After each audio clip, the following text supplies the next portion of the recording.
porque o parlamento da Turquia aprovou a entrada da Suécia na OTAN, encerrando meses de negociações entre o país e a aliança militar. Foram 287 votos a favor e 55 contra.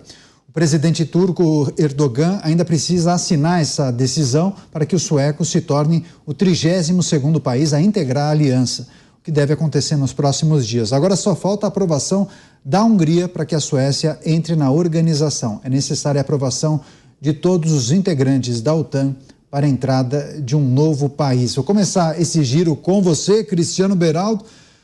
Muito em breve, então, a OTAN terá um novo país. A Suécia vai integrar o grupo, a Aliança Militar. Qual a importância da Suécia nesse tabuleiro político? A Suécia está relativamente próxima à Rússia, a Finlândia está entre os dois. O que a gente pode analisar sobre esse reforço e por que essa movimentação desses novos países integrantes acabam desagradando especialmente o presidente russo?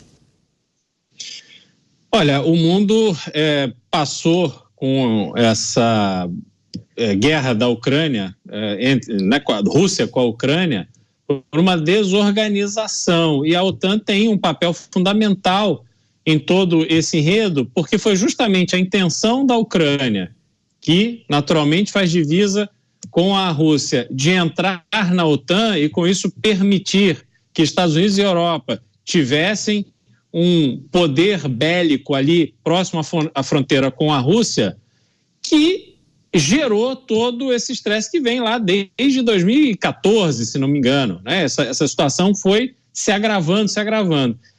Quando eles entram em conflito, a OTAN corre para se posicionar também. E vejam, a OTAN não entrou na guerra contra a Rússia.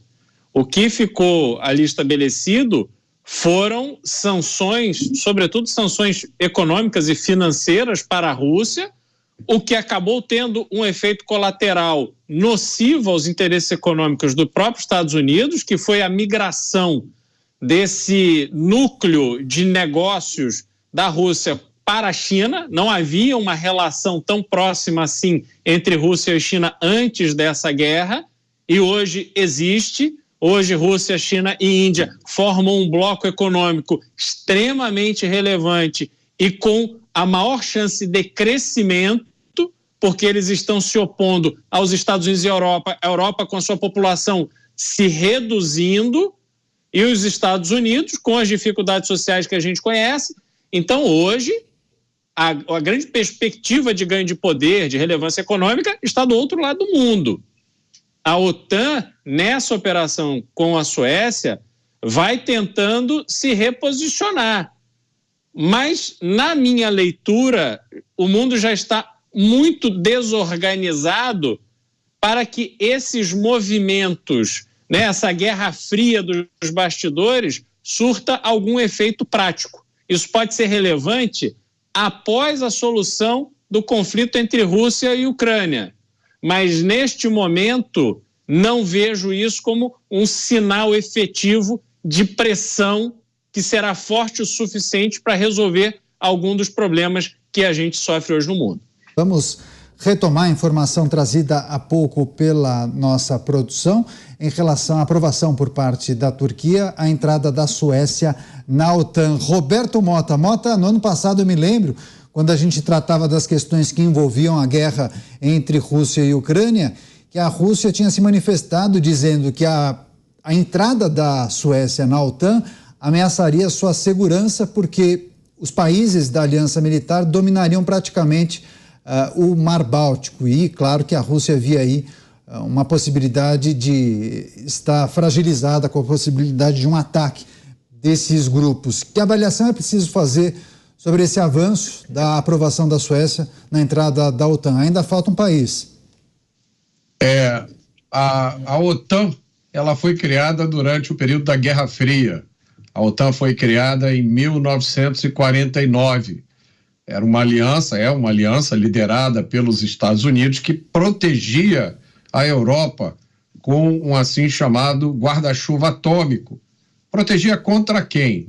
Contra o Império do Mal, como chamava Ronald Reagan, a União Soviética, que também tinha o seu pacto, né? a União Soviética invadiu, dominou uma série de países vizinhos que se tornaram ditaduras comunistas, e essas ditaduras, lógico, voluntariamente, se juntaram no chamado Pacto de Varsóvia. E era daí que a minha geração aprendeu que viria o apocalipse, o fim do mundo, uma guerra nuclear, a Terceira Guerra Mundial, e nós todos íamos mergulhar no inverno nuclear. Não sei se vocês lembram disso. A temperatura da Terra ia cair e nós todos íamos morrer, ou com as armas atômicas, ou de radioatividade, ou congelados. Nada disso aconteceu, porque uma trinca, ali por volta dos anos 80, um ator, né, tem um livro famoso que conta essa história, um ator que era considerado americano demais para ser presidente, Ronald Reagan, uma primeira-ministra que era considerada conservadora demais para ser primeira-ministra, Margaret Thatcher, e um papa que era considerado católico demais para ser papa. Essa trinca ajudou a derrubar o Império do Mal, a União Soviética se esfacelou, caiu o Muro de Berlim, o Pacto de Varsóvia acabou, vários daqueles países satélites se tornaram democracias, mas a OTAN continuou. E muita gente pergunta, para que OTAN? OTAN para quê? Se não existe mais União Soviética, nem Pacto de Varsóvia. Muita gente diz que a OTAN acabou virando um clubinho bacana, onde os países europeus entram, nem tanto por razões de defesa, mas por questões políticas. E muita gente questiona também a eficácia da OTAN, que não conseguiu impedir a invasão da Ucrânia pela Rússia, muito embora o Putin não tivesse propriamente feito segredo disso, né? Quem vive nesse meio sabia que o Putin estava dando todos os sinais que isso ia acontecer. Muita gente acha que a entrada da Finlândia e da Suécia na OTAN só serve como provocação ao Putin, né? E a Rússia é um país que não precisa ser provocada.